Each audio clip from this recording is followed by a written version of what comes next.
Tell us how you want people to move from illness to wellness. I think yes. I mean, people more often talk about illness rather than wellness. When you talk about wellness, it puts you in a totally different zone and makes you to look at life in a different perspective compared to illness. Illness is more negative connotation. It conjures up negative images. See, one of the biggest challenges that we face as a country is this: the baby boomers are doing fantastic. They made a lot of money, and the real estate has really sort of quadrupled, and they have huge amount of money. What a lot of them are realizing is that they're not looked after their health, especially the mental health, and they accrued deficits over the period of time. And what's interesting, we know now, is that over the years we accrue both physical reserve and cognitive reserve, and a lot of them have developed conditions which are chronic diseases and which they thought will not be harmful to them. But what has happened to them is that they are just basically being reactive to the condition rather than being proactive. So wellness puts you into a zone of being proactive about your condition. It may be optimizing your chronic long-term disease. Maybe if you have a diabetes, make sure that you control it, be consistent about it. Also have a good life about it. And I know a lot of people carry this badge in their head: fasting blood sugar, postprandial blood sugar. They live for numbers. You know what I mean? So I think changing the perspective that you live well, the numbers will also be good. Controlling hypertension, which is so very important. So simple, yet so important. One of the major risk factors for heart disease and thing. And diabetes. Diabetes is rampant. Obesity. So a lot of them did not look after themselves. And also they didn't have this mindset about going for a regular walk, making it fun. And also we are very culturally not attuned to look at food in a very positive way. Food can be very positive, and food is very cultural. You know, if I tell a Punjabi man living in Bangalore, eat ragi, I mean, he's going to die. You know what I mean? I need to factor in what you're going to eat. So, and also teaching them how to look at food. Food can be very culturally stimulating. It can be socially inviting, where you can have a potluck, invite people. And we know that when they eat well together, they eat better, they eat sensibly, and also they taste good.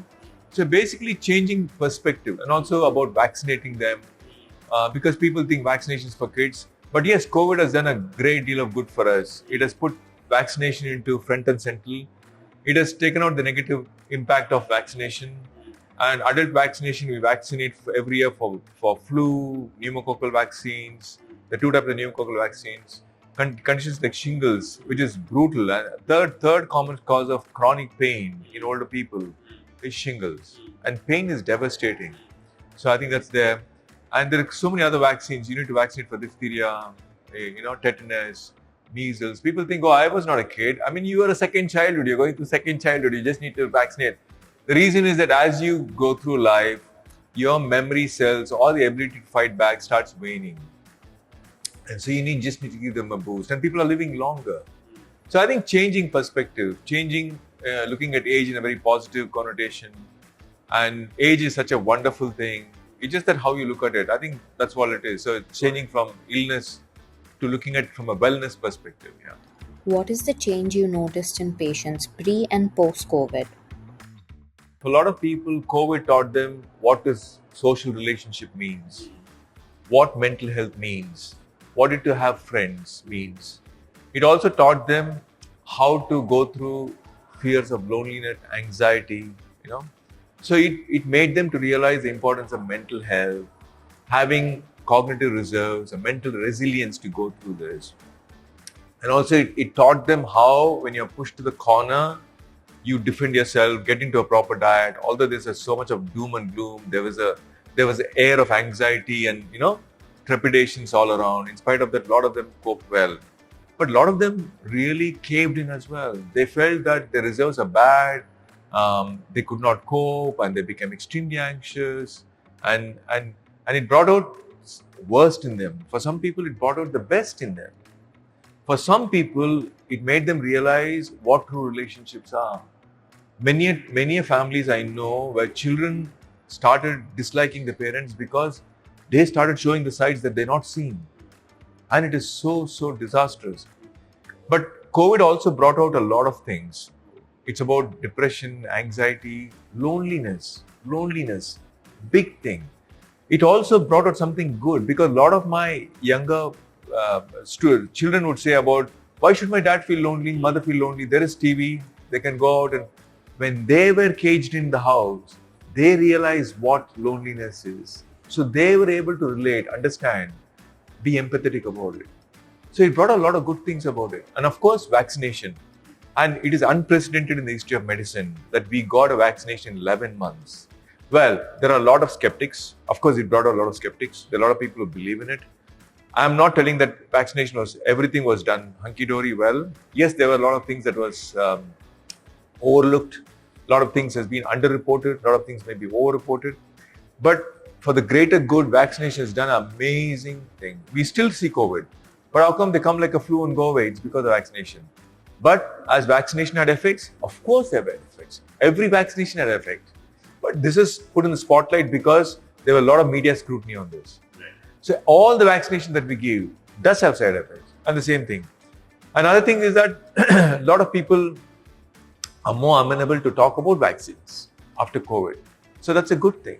And also we started things about online consultation and online thing. People became more digitally savvy. So they knew they need to connect it. So a lot of good things has come out of it. And of course, there's something called a long COVID syndrome, which we always need to be aware of it. A lot of people are going through the effects of COVID, and we've seen a lot of people developing inflammation of thyroid, inflammation of the heart, inflammation of the pancreas. So there's a whole lot of things. We don't understand everything of it, but it also showed us how we human beings fear and become so anxious when there is a fear crisis and there's impending death. I don't know whether you know this. In the history of Queen's reign of more than 70 years, this is the first time Queen came out and gave an address, because the whole of the Western world felt there is the imminent mortality. She only gives her address on the Christmas message. Queen has to come and calm down people. It's all about the big titans of the world, the Wall Street people, the high street people, the bankers. There was a loom of doom and gloom. So that it taught us how human beings behave in a pandemic, in a crisis situation, and things like that. Yeah. What actions do you ask people in their 40s and 50s to take from a diagnostics perspective? One of the things that we're noticing is that people, how they behave in their midlife has a greater impact as they're going to live out. Okay? So what I tell people is get in shape, both physically, mentally, and cardiovascularly. Okay? That means go out for regular walking, make it fun, and make it more socially acceptable. Have some friends and things like that, and make sure that you watch your weight, get them into shape. Okay? And actively check every year whether you have a blood pressure, sugar. We spend 5,000 rupees on a car servicing or 10,000, but it takes less than that to just check your body is doing well. And also I tell people, if you have any problem with your hearing, sort it out, and also tell people, get into a diligent routine, and also very important, like I'm a doctor, but I need to engage in part of my brain which I'm not used to, like literature or reading about fiction, I'm more a left brain person. I need to involve my right brain. So I tell them to use other parts of the brain which has got rusted, those sort of things. So I think there's a lot of risk factors that we need to work on. And also give up smoking and get into a proper, not to drink ideally, but at least if you drink less than 14 units so that, it is more helpful for your heart, not dangerous to your heart. So I think a lot of things. And also develop a perspective and a purpose. The reason why a lot of people go through midlife crisis is that they thought what they do when they're young will give them happiness. Suddenly realize that it does not give you happiness. It's a time of reckoning for a lot of people. So, and they realize that, and when people develop a sense of perspective, purpose, the life changes. But a lot of people tend to become mourning, cynical. And the thing is, it sort of bears the weight on how they're going to age.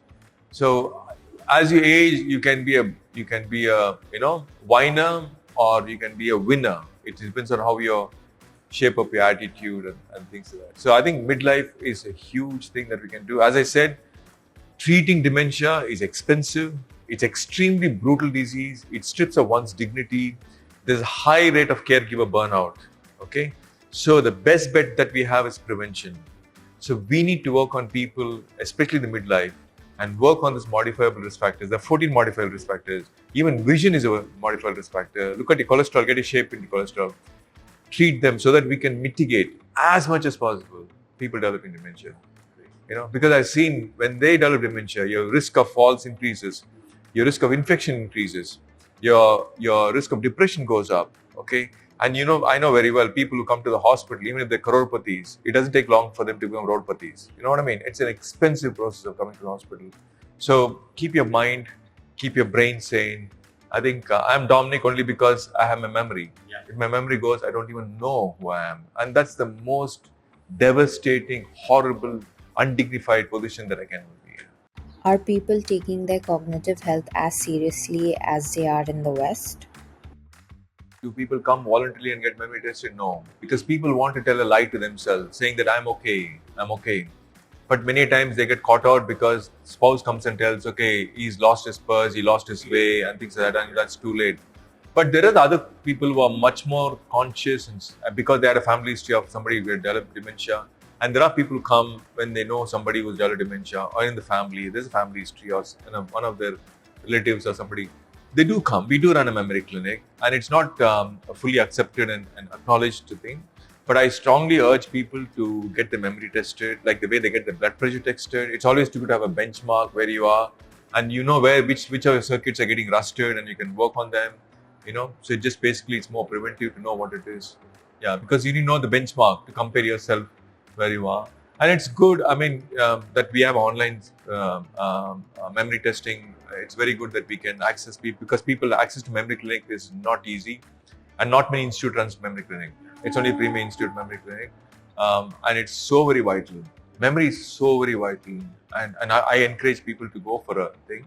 And I used to refer people to Brain HQ, and I know about your website now, which I can refer them to as well.